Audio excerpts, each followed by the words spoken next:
జై శ్రీరామ్. అందరికీ నమస్కారం. వెల్కమ్ టు న్యూస్ అఖండ. నేను మీ కస్తూరి శ్రీధర్. మిత్రులారా, మీకందరికి కూడా మణిపూర్కు సంబంధించిన ఒక ఇంట్రెస్టింగ్ న్యూస్ తీసుకొచ్చిన. ఖచ్చితంగా 100% ఈ న్యూస్ మీకు బాగా నచ్చుతుంది. ఓకేనా? మణిపూర్ అనేది ఈశాన్య రాష్ట్రాల్లో ఒకటనమాట.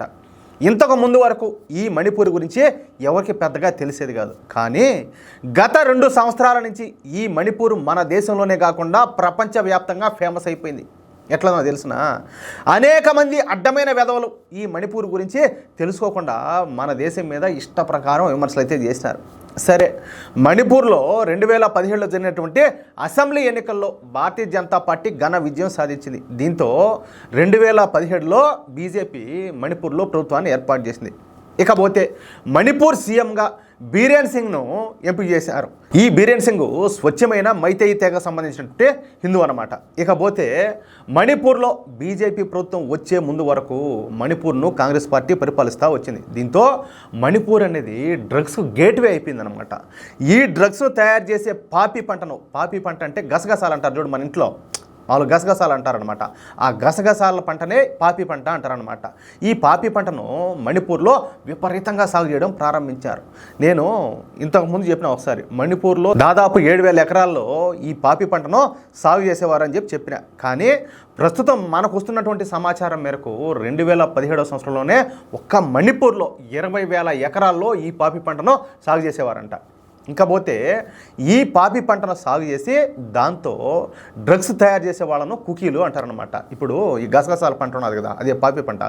దీంతో డ్రగ్స్ తయారు చేయొచ్చు, నల్లమందు తయారు చేయొచ్చు అనమాట. అంత పవర్ఫుల్ అది.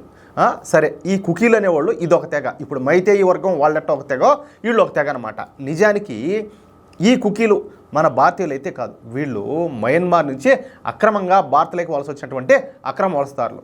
ఈ కుకీలంతా కూడా ఎవరు అంటే క్రిస్టియన్లే. ఇక వీళ్ళంతా కూడా క్రిస్టియన్లు కావడంతో మణిపూర్ను మొన్నటిదాకా పరిపాలించినటువంటి కాంగ్రెస్ పార్టీ వీళ్ళ వలసలను పెద్ద ఎత్తున ప్రోత్సహించింది. ఏది ఇప్పుడు ఈ బంగ్లాదేశ్ మియా ముస్లింలను మయన్మార్ నుంచి ఈ రోహింగ్యాలను ఎట్లయితే ప్రోత్సహించారో వీళ్ళను కూడా ఆ విధంగా ప్రోత్సహించారనమాట. కాదు, ఎవడు పడితే ఓడి వచ్చిన దానికి ఇది ఏమన్నా ధర్మసత్రం అంటయా? ఏంది దరిద్రం మనక? ఏంది వీళ్ళ రాజకీయాలు, ఏంది వీళ్ళ కథలేంది? దీంతో ప్రస్తుతం ఈ మణిపూర్లో కుకీల జనాభా ఏకంగా 10 లక్షలకు చేరుకునింది. సరే, ఇకపోతే 2017లో బీజేపీ ప్రభుత్వం వచ్చిన దగ్గర నుంచి ఈ డ్రగ్స్ పంట అయినటువంటి పాపి పంట సాగుపైన ఉక్కుపాదం మోపింది భారతీయ జనతా పార్టీ ప్రభుత్వం.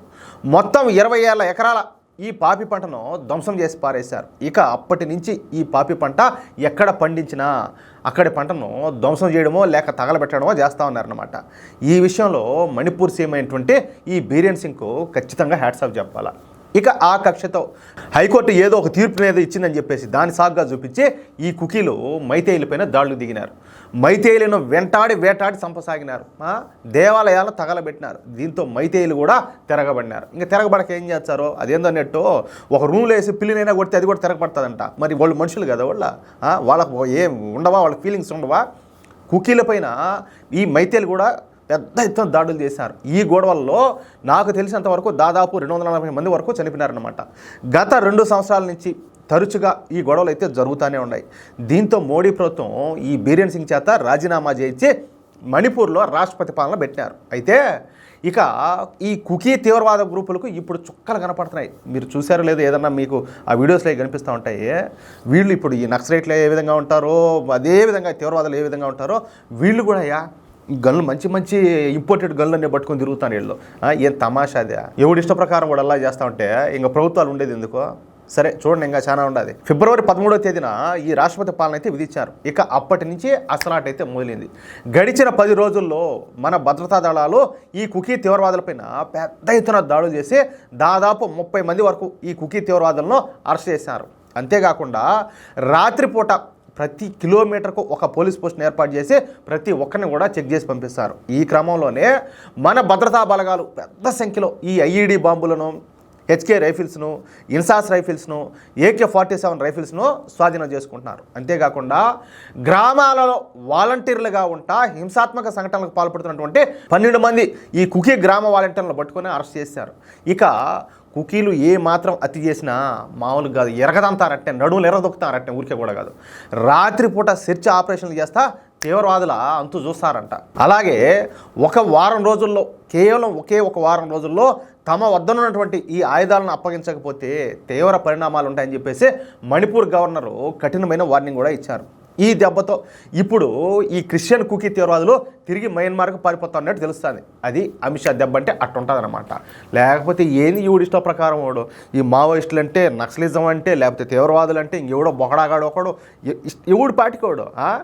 నైనా ఇది ఆ పార్టీ రూలింగ్లో ఉన్నప్పుడు నడుస్తూ ఉన్నాయి. ఇప్పుడు ఉండేది బీజేపీకి, పైన కూర్చోండేది మోడీకి. తొక్కిపెట్టి ఒక్కొక్కరు నార తెచ్చాడు. ఏ పక్క నుంచి ఏది వెళ్ళొచ్చదో బయటికి తెలియని కూడా తెలియదు. మనకు తెలియకుండానే జరిగిపోతాయి. మారి ఉంటుంది మ్యాటర్, తమాషా కాదు.